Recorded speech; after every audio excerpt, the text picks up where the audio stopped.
Hello. After long time मी vlog बनवते. तर कारण असं होतं की आम्ही गेलो होतो भीमाशंकरला.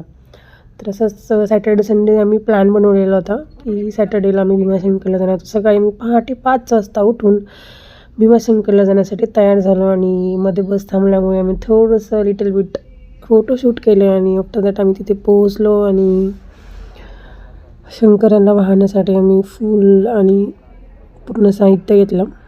आणि गर्दी खूप होती ॲक्च्युली. शनिवार असल्यामुळे आम्हाला खूपच गर्दी वाटली. तर लाईनमधून दर्शन घेतलं. ॲक्च्युली आम्ही VIP ने जाणार होतो, पण तेवढ्यात शमी मला बोलली की लोकं कसे असतात ना, देवाला पण शॉर्टकट शोधतात. तर त्या लाईनने मी परत वापस आलो आम्ही आणि इकडच्या लाईनमध्ये उभं राहिलो आणि आम्ही मस्त दर्शन घेतलं आणि छान छान मंदिराचे फोटो काढले आणि खूप भारी वाटलं खरंच. आणि येताना बस स्टँडवरती आम्हाला हे क्यूटसं माकड भेटलं. एवढं छान फ्रुटी पीत होतं ते. आहे. तर भेटूया नेक्स्ट व्लॉगमध्ये. Bye bye.